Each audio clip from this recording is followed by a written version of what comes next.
ਹਾਂਜੀ ਰੋਟੀ। ਉਹ ਹਾਲਾ ਇਹਦੀ ਰੋਟੀ ਨਾ ਬਣਾਇਓ ਹੈ ਵੀ ਓਏ ਇਹਨੂੰ ਸਟਿੰਗ ਪਿਆ ਖੜੀ ਐ ਇਹਨੂੰ ਹੁਣ ਕਿੱਥੇ ਹਫਤਾ ਭੁੱਖ ਲੱਗਣੀ ਉਹ ਮੰਨਿਆ ਭੁੱਖ ਲੱਗੀ ਆ ਹਾਂ ਯਾਰ ਲੱਗੀ ਏ। ਇਹਨੂੰ ਕੋਨੂੰ ਲੱਗੀ ਐ ਉਹ ਕਿਉਂ? ਭਾਈ ਜਾਨ ਹੁਣ ਸਟਿੰਗ ਪਿਆ ਕੇ ਲਿਆਂਦੀ ਏ ਆਹੋ ਯਾਰ ਮੈਂ ਸਟਿੰਗ ਪੀ ਕੇ ਆਇਆ, ਮਜ਼ਾ ਆ ਗਿਆ। ਚਲਾ यार मोटे गर्मी बड़ी है, चलिए टूल ते नहान। ਥੋੜੀ ਦੇਰ ਨੂੰ ਚੱਲਦੇ ਆ ਠਹਿਰ ਕੇ ਬਾਬਾ ਜੀ ਕੀ ਗੱਲ ਹੈ ਬੜੇ ਮੋਟੇ ਲੱਗ ਰਹੇ ਹੋ। ਮੋਟਿਆਂ ਤੇ ਲੱਗਣਾ ਹੀ ਸੂ ਅੱਛਾ ਕੀ ਵਜ੍ਹਾ ਕਿਉਂ ਲੱਗ ਰਿਹਾ ਮੋਟਾ? ਭਾਈ ਜਾਨ ਸਟਿੰਗਾਂ ਜੋ ਪਿਆਈਆਂ ਨੇ ਹਾਂ ਮੋਟਿਆਂ ਤੇ ਲੱਗਣਾ ਹੀ ਇਹਨੂੰ ਦੱਸ ਨਾ आहो यार स्टिंगा पियाइयां सी। ਚਲ ਆ ਜੀ ਮੈਨੂੰ ਵੀ ਇੱਕ ਸਟਿੰਗ ਪਿਆ ਦਿਓ। ਚੱਲ ਵੜ ਜਾ ਹੋ ਜਾਣਾ ਉੱਥੇ ਜਾਂਦੇ ਜਾਂਦੇ ਓਏ ਅੱਗੂ ਵੇਖ ਕੇ ਨੂੰ ਟੁਰ ਸਕਦਾ ਹੈ? ਮਾਮਾ ਅੰਨਾ ਹੋਏ ਐਵੇਂ ਮੁੰਡਾ ਕਿੰਨੂੰ ਮਾਰੀ ਬਦਮਾਸ਼ ਲੱਗੇ ਐਵੇਂ। ਆਹੋ ਮੈਂ ਬਦਮਾਸ਼ ਆ।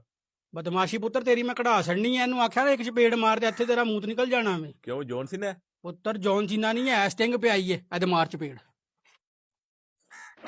तू के दलील किते मनु 70 रुपए दी स्टिंग पिया खड़ी है, पूरे पिंड नूं सुना बैठा स्टिंग पियाई स्टिंग पियाई।